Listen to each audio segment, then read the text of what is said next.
Alô, alô, boa tarde, salve, salve, quinta-feira agitada. É sangue na sua televisão a partir de agora aqui nos Donos da Bola. Timaço completo por aqui, Edu Panzi, Cadu Doné, Dimar Oliveira, Kika Branco, para receber a sua mensagem aqui no @ Os Donos da Bola MG. Então participe, interaja conosco até as 2 da tarde. Não vamos perder tempo, o Cruzeiro voltou a vencer no campeonato, bateu a Ponte em Campinas, o Atlético perdeu para o Xará Paranaense, mais uma derrota para o Atlético Paranaense no Horto, hein? Num jogo em que a arbitragem está dando o que falar até agora. A gente fala de tudo isso a partir de agora, mas sobre a arbitragem Atlético, depois eu vou falar do Cruzeiro, Mano Menezes, que aliás, não dá para falar depois da arbitragem não, que no jogo do Cruzeiro também apareceram problemas de arbitragem. Então a gente vai falar que o Mano Menezes chegou, parece que a maré deu uma virada, o Cruzeiro bateu ontem a Ponte por 2-1, né? Taca pau nos melhores momentos aí na tela, vamos pra gente comentar aqui, ô menino capeta. Tá aí então, bom, vamos separar as coisas, né? Primeiro falando da parte técnica, falando do jogo do Cruzeiro. Eu achei o Cruzeiro ontem mais disposto, se entregando mais, com mais vontade, com mais interesse, um pouquinho mais organizado, não foi um primor de atuação não, mas suficiente para vencer. Daqui a pouco nós vamos tocar no assunto da arbitragem. Boa tarde, Edu. Boa tarde, Everton. Um abraço para o telespectador. Eu achei até interessante a escalação devido aos vários desfalques que o Cruzeiro tinha. E o David escalou até bem dentro do que ele tinha para escalar de nome, de jogadores. Começou com o Ariel Cabral. O jogo, para mim, foi uma surpresa. Não tinha outro para escalar na lateral a não ser o Pará. E a zaga, o que tinha que ser, Bruno Rodrigo, Manuel. O primeiro tempo do Cruzeiro foi bem melhor que o da Ponte Preta, o resultado de 1-0 foi justo, mas foi um jogo muito ruim, muito fraco tecnicamente. Não dá para falar que o Cruzeiro mudou depois da saída do Luxemburgo, porque continuou fazendo um jogo ruim, apesar de melhor que a Ponte Preta. O segundo tempo, parece que o Cruzeiro deu uma cansada, porque correu demais no primeiro tempo, a Ponte Preta aproveitou-se disso, mereceu o empate, e aí os dois mereciam, quem fizesse o segundo gol primeiro, seria merecedor do resultado ao final do jogo. Porque o segundo tempo foi muito igual, chance da Ponte Preta, chances do Cruzeiro. Achei, repito, que o Cruzeiro cansou no segundo tempo e os desfalques atrapalham também, porque na hora de mexer, peças importantes do Cruzeiro não estavam à disposição do David, que fez o que pôde no jogo. E eu não vou ser hipócrita também, como eu disse que como o Luxemburgo não teve influência na vitória sobre o Flamengo, na vitória sobre o Atlético, aí eu acho que o jogo de ontem foi um time muito mais do Luxemburgo que do próprio David ou do Mano Menezes, então nem se fala, né, porque ele não trabalhou. Foi um time meio Luxemburgo, meio David, até porque muita gente fala que era o David que dava os treinamentos, apesar do presidente falar que ele só apitava o treinamento e o Luxemburgo ficava sentadinho coordenando, o que eu duvido muito, pelo pouco que eu sei de futebol, não dá para você dar treino sentado, né? Mas um jogo que teve influência da arbitragem também. Aliás, essa rodada de ontem foram vários jogos com influência de arbitragem. O jogo Palmeiras e Goiás, ela foi ruim para os dois lados.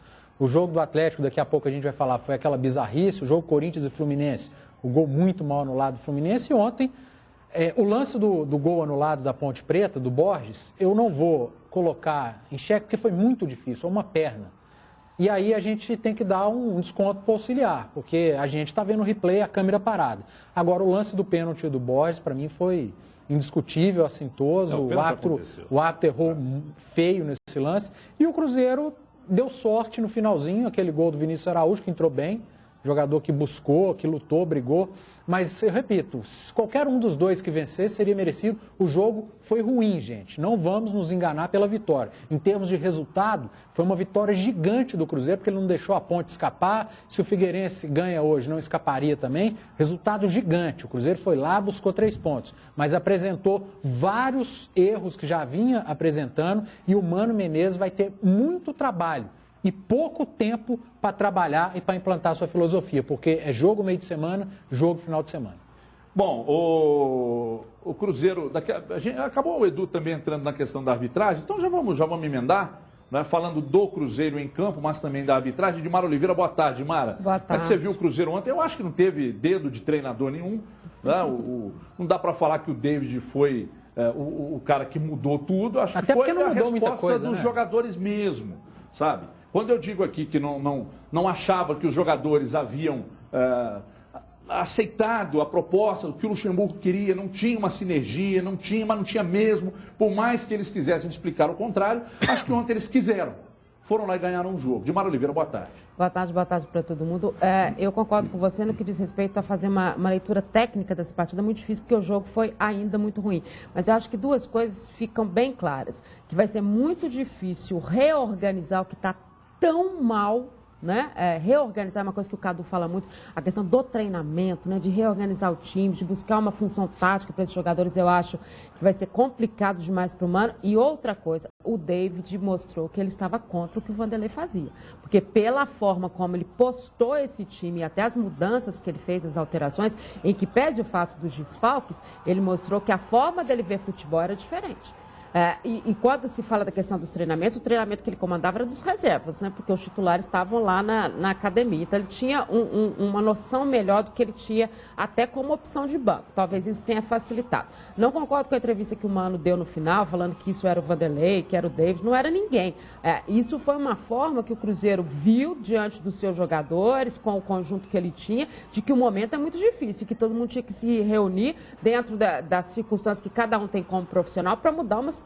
Então, foi isso que a gente viu diante da Ponte Preta. Agora, não dá para comemorar nada, nem na chegada do Mano, nem o que ele vai fazer contra o Figueirense, nem nenhuma situação dessa, porque ainda é muito difícil a gente ter uma noção do que o Cruzeiro vai fazer daqui para frente, porque a desorganização foi tão grande, tão grande, tão grande, que para qualquer um recuperar essa equipe não vai ser fácil. E a questão física, Edu, passa também pela questão dos treinamentos. Né? Talvez seja uma preocupação futura, porque se tecnicamente não estava tão bem, pode ser que fisicamente também a coisa não estivesse rolando da forma como se imaginava. Então pode ser uma coisa que o Cruzeiro ainda vai sentir para frente. Achei a arbitragem péssima e vou te dizer mais. Só não vai dar tanta repercussão porque Cruzeiro e Ponte não estão, né? O Cruzeiro está brigando lá embaixo, rebaixamento, a Ponte lá embaixo. Por isso que não vai dar tanta repercussão. Porque a gente fala muito assim, é difícil para o auxiliar, é difícil para o árbitro. É a função deles. Quem tem que ver isso são eles. A gente vê na câmera, vê não sei o quê, mas os caras estão perto do lance. Então, as coisas que a gente viu também nesse jogo de Cruzeiro e Ponte Preta foram assustadoras em termos de arbitragem.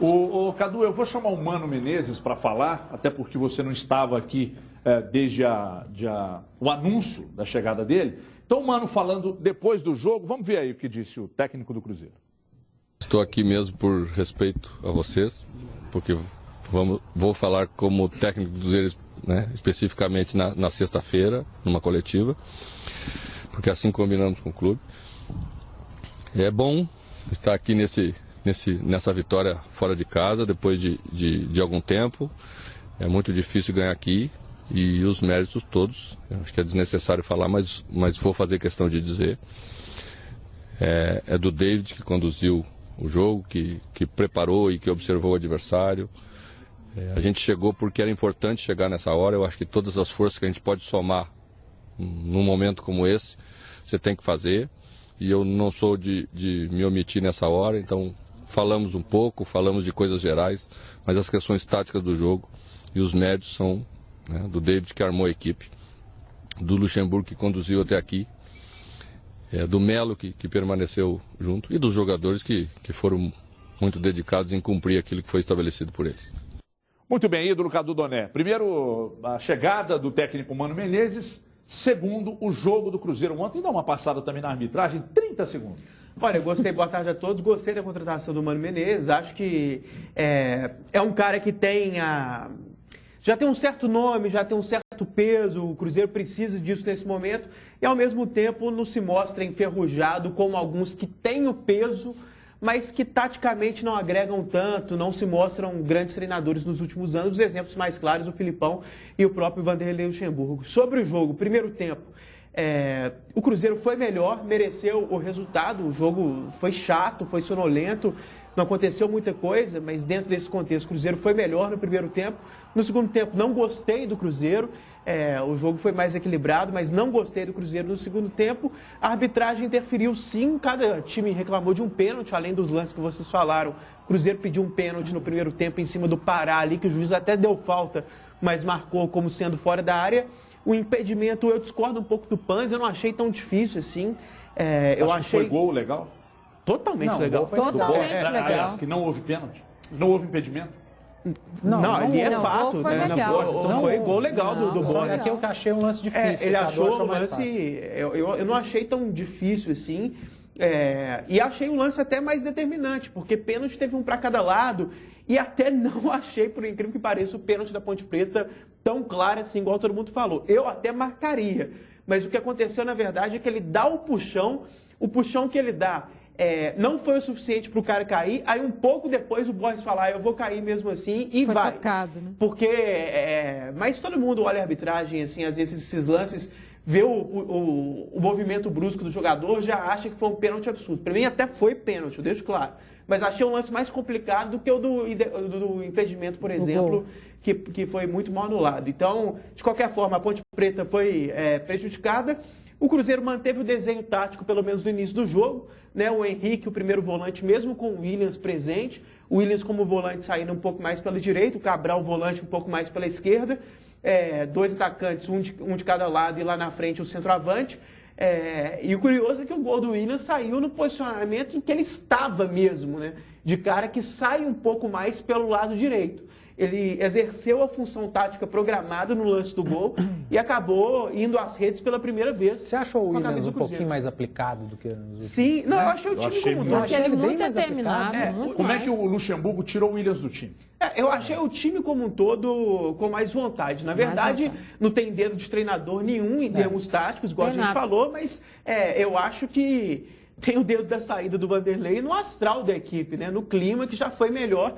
O time pelo menos mostrou um pouco mais de pegada, um pouco mais de vontade ali na corrida. Agora, eu estou muito curioso para ver, Everton, o que o Mano Menezes vai fazer quando ele tiver o Arrascaeta e o Alisson disponíveis. Se ele vai escalar os dois juntos e só dois volantes, que é o que muita gente tem pedido, é o que eu defendo há algum tempo. Arrascaeta e Alisson juntos no time titular, só dois volantes, mais um cara ali para completar o trio de meias, ou Marquinhos, ou William, alguém para deixar o time mais solto, o próprio Gabriel Xavier, e lá na frente um centroavante. Vamos ver se ele vai colocar esse time quando ele tiver todo mundo disponível. Eu acho que essa que é a grande pergunta em termos táticos agora. Porque no domingo o Figueirense, contra o Figueirense não vai ter esses jogadores ainda, né? Não vai ter o Alisson, por exemplo. Então ainda vai ficar um ponto de interrogação. Quando tiver todo mundo, será que ele vai ter Henrique e Williams, Alisson e Arrascaeta, um centroavante e mais um meia? Ou o Gabriel, ou o Marquinhos, ou o William? Espero que sim. Assim eu escalaria a equipe que é e a acho até né, que vai ser o que ele vai fazer. Mano, presta atenção no que eu vou te dizer. É preciso mudar no Cruzeiro um detalhe muito importante. E se é importante, não pode ser um detalhe, né? É preciso ter critério. Eu imagino que o Mano vai ficar e vai montar um time para o ano que vem e tal. É preciso ter critério nas contratações, viu, Mano? Então, ao invés de, não tem um cara que está lá no 15 de campo bom, que eu acho que... Não, esquece. O mesmo critério adotado para contratar para o time bicampeão tem que ser adotado a partir de agora. Se você pretende montar um time para o ano que vem, já vai começar a conversar com alguém, então não inventa, não.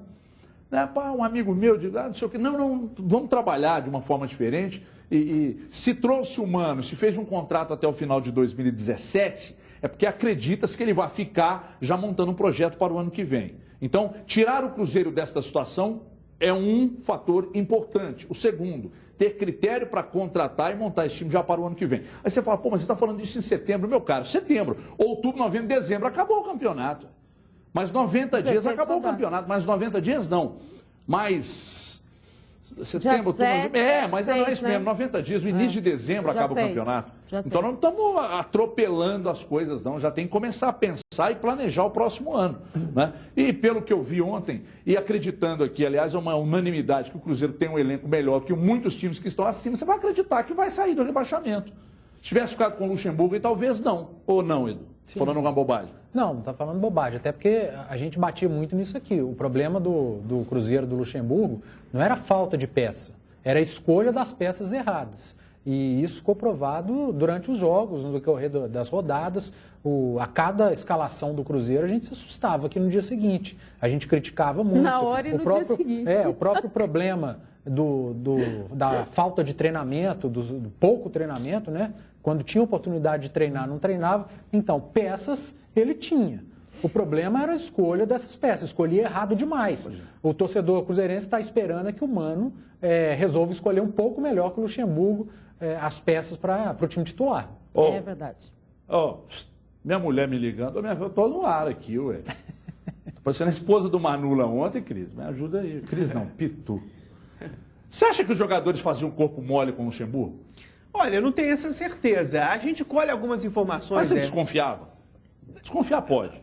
Olha, eu desconfiava que o clima, na verdade, não é desconfiar. A gente apurava que pelo menos alguns jogadores não gostavam do trabalho do Luxemburgo. Isso é diferente de fazer corpo mole, porque não é necessariamente porque o cara está insatisfeito com o treinador que ele vai chegar e vai... carreira, né? Porque é o dele que está na reta também, não é só o do treinador. E ontem eu achei o time, não foi uma mudança tão brusca assim nesse aspecto, mas eu achei o time pelo menos um pouco com mais vontade. Olha, o trabalho era muito ruim em todos os aspectos, tinha que sair mesmo. Acho que com o novo treinador não cai. Até achava que com o Luxemburgo também não cairia, mas existiria esse risco. E com outro treinador, eu acho que o risco é praticamente nulo, sinceramente. Eu já acreditava piamente que com o Luxemburgo cairia. Tinha chance sim. Eu não acreditava que se salvasse, não. Até, principalmente porque eu, através de conversas na verdade, com dois jogadores, não era aquele negócio. É isso que eu tô falando. Vamos também. lá, vamos correr pelo cara. Não era. Eu acho que não era o Luxemburgo. Né? E digo mais, acho muito pouco provável que o Luxemburgo consiga arrancar de qualquer grupo daqui para frente, se ele não mudar o jeito dele, porque se ele está na prateleira de cima, o cara ainda dá uma respeitada. Mas pelo tempo, que não ganha nada, pelas constantes passagens, no mínimo questionáveis por várias equipes e tal, o jogador começa a perder um pouco do respeito. E falando em respeito, eu acho que está meio fora de moda você esculhambar funcionário, esculhambar jogador, entendeu? Tipo, eu estou aqui em cima, você está embaixo, então você tem que... Não é assim que funciona. Até o comportamento do jogador em campo hoje mudou muito, né? Hoje, mãozinha pro céu, a rapaziada está rezando mais. Então a turma não está admitindo muito esculhambação, não. Logo no início da passagem do Luxemburgo pelo Cruzeiro, quando teve aquele episódio que ele reclamou, que jornalistas invadiram a privacidade do clube, que vazaram ali a bronca que ele estava dando no elenco. Logo no começo, eu escrevi uma coluna no Metro cujo título era Expor, né, para falar dessa situação. Aí, colocando do lado mais filosófico da coisa, mesmo que isso não funciona hoje em dia. Né? Esse tipo, claro que não é uma ciência exata, às vezes, é tudo um pouco relativo, mas em geral, o jogador de futebol hoje é um pouco mais mimado, sim, está acostumado a sempre ouvir sim, nunca ser contrariado, e é muito complicado. O cara ganha bem, até o nível intelectual aumentou um pouquinho, então eles não... existe uma certa resistência a esse tipo de treinador que exagera no xingamento, para alguns chega até a humilhar o jogador na frente do grupo todo. Então, coloquei primeiro isso numa discussão mais teórica e depois, na prática, conversas que eu tive com jogadores treinados pelo Luxemburgo que disseram claramente que isso atrapalha. Né? Coloquei esse texto no Metro no início da campanha do Luxemburgo. Do jeito objetivo. Se você não quer a parte teórica, do lado objetivo. Jogadores que foram treinados por ele no passado e nesse caso do Cruzeiro também falando, não dá. O cara manda a gente para PQP, né? Fala daquele jeito, ele perde o grupo. No dia seguinte a essa bronca do vestiário, eu até falei aqui que eu não acreditava na autenticidade dessa bronca, porque quem vai à Toca da Raposa, à sala de imprensa, tá careca de saber que escuta tudo que acontece no vestiário. Sim. Escuta jogador cantando, músicas, contando piada. Eu acho que aí o Luxemburgo começou a perder um pouco da confiança de alguns jogadores. Para mim, ele fez aquele teatro todo para a imprensa ouvir, para passar para o torcedor, falar, o Luxemburgo chegou metendo o pé na porta. Ninguém me tira isso da cabeça, isso é um filho, uma opinião. Não, mas olha aqui, independentemente desse episódio, eu acho que faz sentido o que você está falando, mas o Luxemburgo, em geral, aí em momentos em que ele está só com o grupo, ele pega pesado nesse aspecto. Né? Ainda que esse episódio tenha sido fabricado, digamos, em outros momentos ele desce a lenha mesmo e os caras não gostam. Isso não estou falando todos, mas a gente conversa com alguns. Mas vocês não acham que chegou-se a uma conclusão, e acho que a passagem do Vanderlei pelo Cruzeiro, ela foi, nesse sentido, ela mostrou para todo mundo que era fim de uma situação? Tipo, não treinou bem, não se relacionou bem, não... Olhando por esse lado, foi meio que um fim. Porque tinha aquela história, no Flamengo ele recuperou, trouxe, né, do rebaixamento, não sei o quê. Também. Isso é uma leitura eu entendo. Então, e aí você não acha que colocou as claras? O cara com 3 rodadas, o Cruzeiro estava na zona de rebaixamento, tirou. Time reserva, mas eu tô dizendo, Cadu, ainda tinha, isso aí. Foi no começo do campeonato. Mas olha só, ainda tinha essa interrogação. É possível que faça. Eu acho que agora não tem mais essa interrogação. Já ficou muito definido. Ele não treina mais como treinava, ou ele se recicla, ou ele muda o histórico dele, porque ele não se relaciona bem com os jogadores, ele não relaciona bem com a parte técnica, ele não relaciona bem com a parte física, ele não relaciona bem com a imprensa, ele passa a responsabilidade. Eu acho que isso ficou muito claro, isso mudou o histórico. Nós fomos à Toca, aliás, o dia que a gente foi na Toca lá, inclusive você está falando aí do barulho do vestiário ali, o Ceará saiu do treino mais cedo, colocou um som lá com as músicas, com a música gospel. Eu estava no dia meio para baixo, fiz uma oração ouvindo a música, pô. Ouve tudo. Ouve tudo. Até o punzinho. Tudo, tudo. Os caras foram ao banheiro fazer o 2, lá você ouve. Então é o seguinte, para mim, fim de linha, um resquício assim que eu tinha de esperança no trabalho do Luxemburgo, se não conseguiu trabalhar no Cruzeiro, com o presidente que deu liberdade. Estrutura. Com uma torcida que perdendo para o Santos aqui no final de semana, meia hora gritando zero. Então, não vai conseguir trabalhar com pressão em outro clube, caso seja a situação do momento. Everton, e o principal... É muito difícil. Para mim é fim de linha mesmo. Peraí, dá uma seguradinha para mim, Dúcio. Só tá na hora de dar um recado para você. Preste atenção. É para você que tem ou já teve financiamento de carro ou imóvel. Você sabia que você pode estar pagando juros abusivos embutidos no seu contrato de financiamento? Para você saber se existem irregularidades no seu contrato, ligue agora nesses telefones que estão na sua tela. Um consultor altamente preparado está aguardando a sua ligação. Não perca tempo, ligue agora, marque o seu horário sem compromisso. O cálculo é feito de forma gratuita e você já sai de lá sabendo dos valores justos de suas parcelas. Então, além de reduzir o valor das parcelas de seus financiamentos, vou explicar de uma forma, vou até esquecer o texto para explicar. Você tem um financiamento de um carro. O financiamento o contrato está em vigência. Mas você quer saber se existe alguma irregularidade, se você está pagando além do que deve? 2559-8877, 9588-8877. Você já comprou o carro, financiou o carro, acabou de pagar, mas quer saber, quer receber de volta, se tiver pago de fato valores indevidos? 9588-8877, WhatsApp, marque um horário sem compromisso, você pode receber de volta o valor pago devidamente corrigido ou até mesmo em dobro. 2559-8877, 9588-8877. Eu falo de contratos de carros e de imóveis também. Então, muita atenção.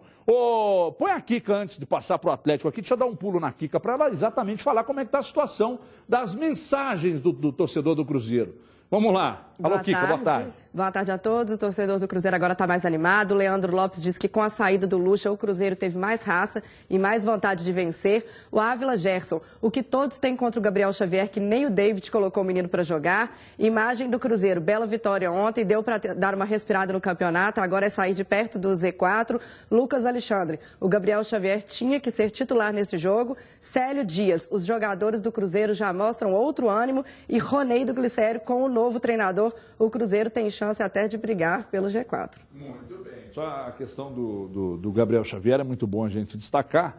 Ninguém aqui acha o Gabriel Xavier craque, não. Peraí. A gente só questiona, às vezes, as oportunidades que não são dadas. O cara entra sempre na podre e esperam dele muito mais. De repente, ele pode até não ter muito a oferecer, mas ele precisa ser escalado como titular e ter uma sequência. Tem tanta gente que não tem a oferecer que virou titular. Exatamente. Né? Olha, muitas chances, mas muitas chances de gols desperdiçadas. Uma arbitragem péssima, foram os ingredientes que levaram o Galo a perder mais uma partida dentro do Horto e mais uma vez para o seu xará paranaense. Lances na tela, discussão aqui entre os nossos comentaristas. Começa com você, Edu.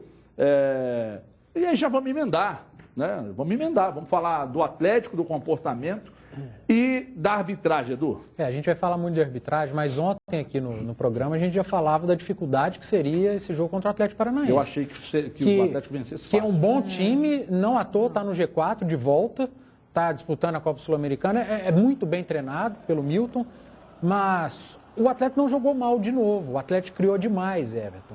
E antes de todos os problemas de arbitragem, o Atlético já havia perdido 3, 4 oportunidades claríssimas de gols. Eu até brinquei no Twitter, o Atlético é o melhor time para perder gol do Brasileirão 2015. Incrível como perde gols essa equipe do Atlético. O Lucas Prato ontem teve inúmeras oportunidades claras de gol, perdeu. Cárdenas no final, uma clara de gol, perdeu. Thiago Ribeiro. Tudo isso à parte. O Atlético perderia para ele mesmo, caso não houvesse a influência da arbitragem. Agora, entrou em campo a arbitragem. O auxiliar, o número 2, que fica do lado de lá, que eu nem sei o nome dele, que estava apenas Série D, apenas Série D, escalado para apitar um jogo de Série A. Ele foi muito mal. Um jogo na Série D. Ele foi muito mal. Foi o primeiro jogo dele na vida na Série A. Na Série A, mas não foi assim, né, nesse campeonato. E segundo informações, desculpa, ele trabalhou em um jogo da Série D, e já foi direto para a Série A, bandeirar um jogo do vice-líder da competição. Se a gente soubesse disso, eu ia achar que era o Neymar da arbitragem, né? Com 15 anos já está no profissional. Mas, então ele teve erros de principiantes. E no pior deles. E no pior deles, do Thiago Ribeiro, ele estava bem colocado. Ele estava bem colocado, ele estava na linha do último zagueiro. E o Thiago Ribeiro estava quase 2 metros à frente, ele marcou o impedimento com muita convicção, fora outros lances. Foram 11, né? Os erros do Marcelo de Lima Henrique, primeiro, essa questão da reclamação do jogador, no caso do Marcos Rocha.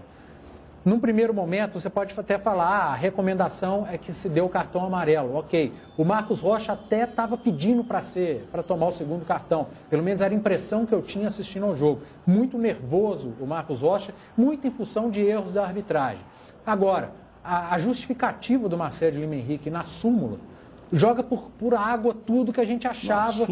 Absurdo. Foi falta, foi falta. Tem uma súmula aí. Tem um cara falar isso, se a gente tiver imagem, melhor ainda. O lance do pênalti do Vitor, no momento do lance, eu achei que foi pênalti.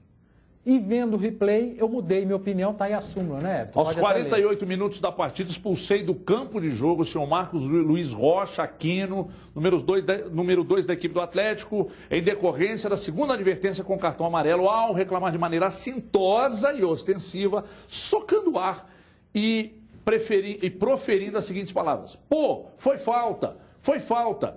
Informa ainda que o atleta já havia sido advertido anteriormente aos 17 minutos por impedir um ataque do time adversário. O lance que exatamente...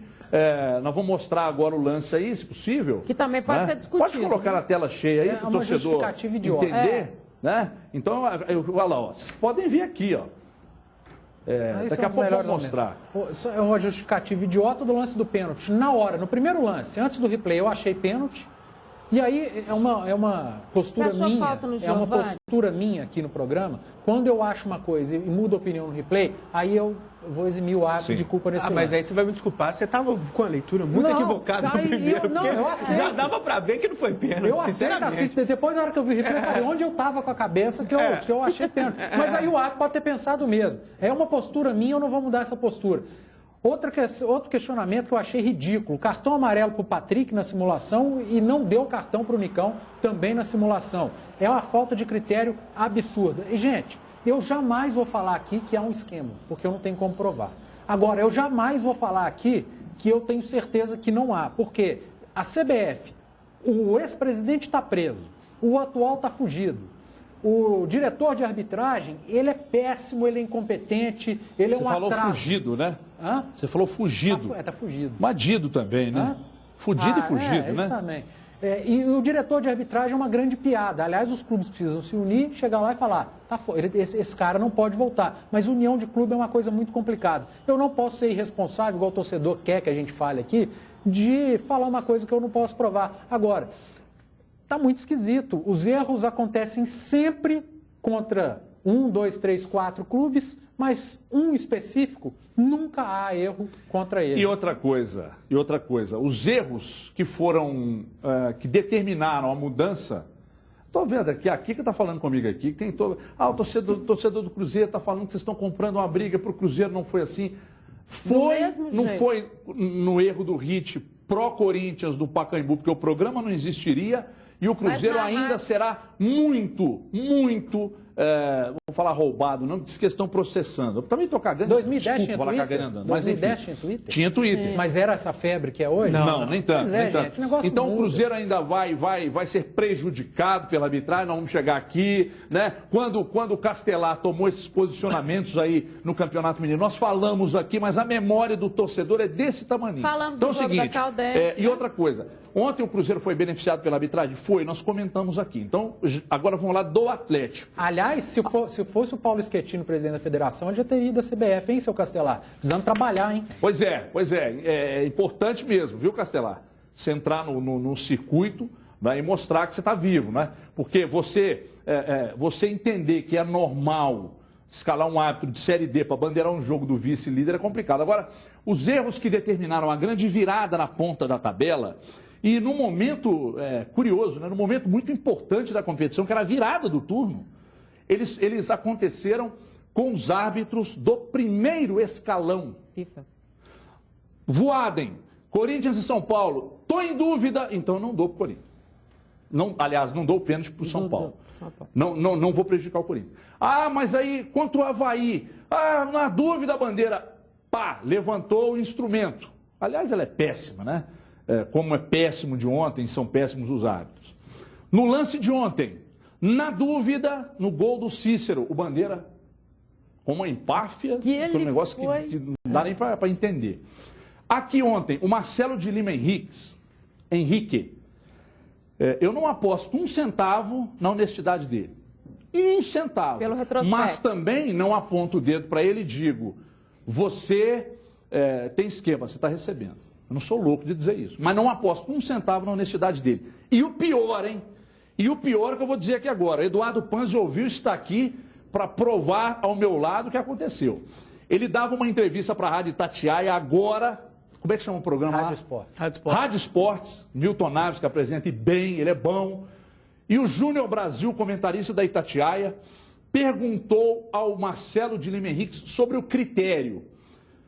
No lance do Marcos Rocha... Não, no lance do Patrick e do Nicão. No lance do Patrick e do Nicão. Se você amarelou, achando que... amarelou o Patrick, né? Achando que não foi pênalti lá na área do Atlético Paranaense, por que você não amarelou o Nicão quando você também não deu pênalti? Ele, além de dar uma explicação bizarra e sem o menor sentido, ele ainda disse ao comentarista Júnior Brasil da Rádio Itatiaia, eu também conheço o seu trabalho, ouço os seus comentários e às vezes fico em dúvida sobre os critérios e os posicionamentos aí, os interesses que você tem em comentar. Peraí. Você está colocando em xeque a idoneidade do comentarista e se o comentarista faz isso com você, você processa o cara. Se o Júnior Brasil fala com ele hoje na entrevista, eu questiono se você não tem algum interesse nessas péssimas arbitragens suas. Ele vai dizer em alto e bom som, vai bradar no microfone da Itatiaia. Vou te processar. Ele falou que vai processar o Calil, inclusive. Diz que vai processar o Calil. Eu acho que o Júnior Brasil tinha que, no mínimo, pedir esclarecimento. O Júnior na hora falou, então fala. Aí ele correu do pau. Fala a explicação dele pelo negócio do critério. Vai. Ele falou que ele deu o cartão para o Patrick porque a simulação não houve contato com o zagueiro. E não deu pro Nicão porque na simulação houve contato. Se houve contato, foi pênalti, meu filho. Pênalti. Contato é pênalti. Não tem pênaltizinho e pênaltizão. Não existe isso, gente. Se tem contato, é pênalti. Por favor, Dimar. E assim, sabe o que mais assusta da forma, e aí eu concordo com o Cadu, e o Cadu disse uma coisa aqui há uns dias atrás, e eu vou repetir agora porque eu acho que faz a gente pensar muito nesse sentido, que não adianta você querer separar a arbitragem do que tecnicamente o time fez em campo, porque influencia. O Atlético se tornou uma equipe extremamente nervosa, foram 11 impedimentos marcados, os caras começam a marcar tudo, como que você faz? Aí entra o pessoal e fala assim, mas o Corinthians é frio. Mas a arbitragem não interfere no jogo do Corinthians. A arbitragem não marca situações em que interfira diretamente nos resultados do Corinthians. Aí ele pode ser uma equipe mais fria. Ele é frio mesmo, por característica até do treinador e tal. Mas fica cada vez mais frio, porque ninguém interfere ali na situação. Agora, no caso do Atlético, não. Você começa a ver um erro atrás do outro. Você começa a ver que o bandeira não funciona direito. Você começa a ver que o árbitro está chegando muito perto. Aí o árbitro expulsa um cara porque o cara falou, foi a falta. Mas o gesto dele... Isso é futebol, gente. Qual é a pelada? Qual é o joguinho? Qual é o seu menino que tá jogando, que não dá um murro no ar, que não fala, gente, não foi... de que eles estão falando? Foi falta, pô. Foi falta. Eles estavam dizendo a situação. Eles são intocáveis, eles são extremamente donos da situação em todos os sentidos e erram muito. E sabe o que deixa a gente vai? É que eles erram definindo um resultado de jogo. O jogo não foi definido em campo. O Atlético poderia ter jogado mal, perdido a partida na bola. E o Corinthians podia ter ganhado do Fluminense na bola. Aliás, até mereceu ganhar. Mas não foi isso que a gente viu. E aqui, só para completar essa questão do jogo do Fluminense, já que a gente entrou nessa história, é mentira o que a gente ouviu aí. E o Panzi, com o Cadu eu não conversei, mas o Panzi eu conversei antes. O Fluminense era melhor no momento em que o gol foi anulado. Não adianta vir nessa circunstância. Até poderia o Corinthians ter ganho, não estou dizendo que não. Mas não é verdade o que estão dizendo assim, não, o Corinthians dominou o tempo inteiro. No momento, ele era melhor, tanto que ele chegou ao gol. E é um resultado onde o Milton Neves fala. Milton Neves faz muita onda e tal, né? Em cima dessas coisas, mas se ele está na profissão há tantos anos e fez sucesso na profissão, tem um sentido o que ele faz. Ontem ele falou, gente, não tem dessa de falar, não, mas então tá, se desse validasse o gol, o Corinthians venceria por 2-1. Claro que Você não pode dizer isso. Não tem gol naquele momento do jogo muda a história do jogo. Tem time que sente, o time dá uma recuada, outro vem pra cima, e aí faz o outro e tal. Mas aí você tá trabalhando no si, o si não existe e tal. Estamos falando de hipóteses, é claro. Mas o que deve ser discutido, e não dá, gente, para tirar isso. O Atlético ontem errou 829 gols que eu contei no primeiro tempo. Isso é uma coisa, errou muitos gols, muitos gols. Posicionamento. Aliás, o Atlético direito, cria, né? O Atlético faz uma quizumba no campo de ataque no primeiro tempo, que é um negócio de maluco. Velocidade, uma loucura, então bola para a área, e o goleiro pega, escanteio, vai o Dátolo corda ali, bate na direita, bate na esquerda, a bola volta, intermediária, e o volante abre, cruzamento, e dá. Aí no segundo tempo os caras abrem o bico. Os caras abrem um bico. Eu não sei se é um pouco dessa loucura, dessa intensidade, eu acho que acabou até atrapalhando. Mas por que atrapalhou? Não foi só a intensidade, não. É porque eu tenho um árbitro que eu tenho um contato com ele, é uma amizade meio rasa, mas existe. Me disse lá em São Paulo, há cerca de 40, 45 dias, que lá estive. Everton, o árbitro, quando entra em campo, obrigado aí, pessoal. Obrigado aí. O árbitro, quando entra em campo e vai apitar um jogo do Corinthians, ele de fato já fica meio preocupado. Já fica meio preocupado. Por que ele acha? Você lembra da declaração do Armando Marques? Tem coisa que a gente vê, tem coisa que a gente não vê e tal. Aí agora, muita gente questiona o negócio do Gutenberg, de Paulo Fonseca, uns falam que aquilo já foi, que ele assumiu, que falou muito. Mas ele assumiu por pressão, meio que retirando o que ele disse, por pressão, ou porque ele realmente falou mentira no início de toda essa celeuma. O Gutenberg de Paulo Fonseca, inclusive, processou o Sérgio Correia, né, alegando que quando ele processou, né, ele destacou num depoimento que quando eles eram escalados, o Sérgio falou, você vai estar jogo do Corinthians, cuidado e tal. Né? E o pior de tudo isso, que eu ouvi de um árbitro, é ver que o árbitro, primeiro que não tem critério para escalação de árbitro, tira um da D, põe na A. Quando os caras erram, Marcelo de Lima Henriques, Voaden, Luiz Flávio de Oliveira, eles simplesmente trocam o cara de série. Põe numa série C, põe numa série B, e aí você não vê na televisão e você acha que o cara está punido. Mas não está coisa nenhuma.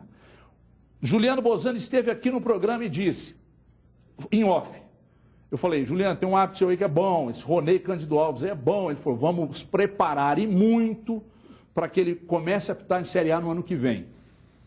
Vamos prepará-lo e muito para começar a apitar ano que vem. Aí você pega um cara da D, sem preparo nenhum, e põe para bandeirar um jogo do vice-líder. Deixa eu ver os jogadores do Atlético deixando o campo, revoltados com a arbitragem, com razão, falando aqui nos donos da bola. A gente não pode se abater, a gente fica triste pela situação, e mais uma vez ocorreu no nosso jogo. São lances que estão decidindo as partidas, né? E cabe a nós jogadores ter a tranquilidade, deixar isso aí para a diretoria, eles sabem o que fazer. E quanto a nós jogadores, por mais difícil que seja a situação, a gente tem que pensar somente em jogar futebol. Sequência de erros, a arbitragem confusa, a arbitragem perdida em campo. Isso acaba minando a gente, porque os erros não aconteceram só hoje, né? Então é uma sequência de erros que acabam prejudicando, né? Colocando a perder todo um trabalho. Mas não vai ser isso que vai fazer a gente desistir do nosso sonho. Nem pode, né? Ô Ídolo, por gentileza, câmera 2. Olha, tem duas coisas que eu já tinha dito antes desse jogo que eu acho que vale repetir. Primeiro, mais ou menos na linha do que o Panzi disse, até escrevi sobre isso, muita gente reclamou, mas não dá para falar que tem esquema, né? E se você até me perguntar, você acha que tem esquema? Eu acho que não. Agora, me choca como muita gente fica até ofendido e coloca a mão no fogo por uma coisa que não merece nem por um segundo que qualquer pessoa honesta coloque a mão no fogo, né? Qualquer coisa relacionada à ética da CBF, eu não coloco a mão no fogo, né? Eu pode até achar que não tem esquema, tal, mas colocar a mão no fogo, achar impossível. Você citou algumas coisas aí, eu acrescentaria mais uma entidade que foi cuidada por anos e anos a um dos caras mais honestos do mundo, que é o Ricardo Teixeira, né? Sem falar desses dois no momento, que é o Marco Polo Deonello e o sujeito que está preso. Está fazendo 10 anos da máfia do apito. 10 anos da máfia do apito, há vários esquemas no mundo inteiro. Então, na verdade, assim, o ser humano já dá prova de que a gente não pode colocar a mão no fogo, a não ser que a gente conheça mesmo profundamente. No caso do Brasil, com esses casos de corrupção tão grande, especificamente do futebol, que é cuidado por uma entidade ridícula em vários aspectos, é claro que não dá para colocar a mão no fogo. Então, me causa um certo incômodo muita gente considerar, e vejam bem, gente, eu não estou falando que tem esquema, mas a pessoa ficar, até levar para o lado contrário, colocar a CBF em arbitragem acima do bem e do mal. Então, um monte de gente faz isso. O cara, pelo menos, duvida. Ele pode não bater o pé com relação a muita coisa, mas pelo menos duvida com relação a várias coisas na vida. Aí a CBF e a arbitragem, o cara, não, isso aí não pode nem duvidar. Que é uma coisa que isso eu acho demais, né? Porque se há uma entidade, um meio que já nos deu prova que não merece que a gente coloque a mão no fogo no sentido da honestidade, é o meio do futebol e é a CBF. E na realidade, tem mais uma questão. Um esquema não necessariamente seria visando beneficiar um estado ou um time. Mesmo um esquema com caso de apostas, por exemplo, o que rola no mundo inteiro, poderia ser para manchar alguns jogos, né? E esse jogo ser do time, mas não ser uma coisa criada do jeito que as pessoas, algumas pensam, criada por um time, criada no início do campeonato. Vamos beneficiar um estado? Vamos beneficiar um time? Não precisa ser necessariamente assim. E eu queria falar mais coisas, mas falou para passar para você, então... Você vai falar que o programa ainda segue, nós ainda vamos até as 2 horas, faltam 20 minutos, você ainda vai falar. Todo mundo quer falar, eu também queria falar meia hora aqui sobre tudo que eu penso. Né?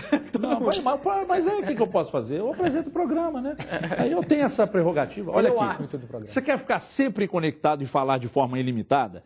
Venha agora para o Pré da Oi. Com ele você faz buscas na internet, baixa aplicativos, consulta mapas, dicas de trânsito, acessa suas redes sociais favoritas, manda mensagens também e muito mais. São 150 mega de internet 4G para usar como você quiser. Pontos Wi-Fi, ligações ilimitadas para qualquer celular da Oi e fixo da Oi também em todo o Brasil. Custa apenas R$ 7,00 e você usa por até uma semana. É isso mesmo. Com o Pré da Oi, você vai falar ilimitado para qualquer celular Oi e Oi fixo e ter ainda 150 mega de internet para usar como quiser por até uma semana. Tudo isso por apenas R$ 7,00. Curtiu? Curtiu? Vá agora a uma loja Oi, na banca de jornal, lá da Praça Nova York, ali no Sion, o pessoal tá ligado na gente. Vai no mercadinho, vai aí na padaria, próximo à sua casa, na farmácia do bairro e compre o chip da Oi. Ligue asterisco 880 ou saiba mais em oi.com.br/pré-pago. Vá de Oi. Aliás, a pracinha Nova York, ele tem uma banca lá, compra lá que lá é bom. E lá eu nunca comprei lá, mas é bom. Olha aqui, vamos para um rápido intervalo. Eu preciso deixar o Cadu falar, tá deprimente aqui. O homem tá com a cara horrível aqui. 2 minutos, até já. Os donos da bola. Oferecimento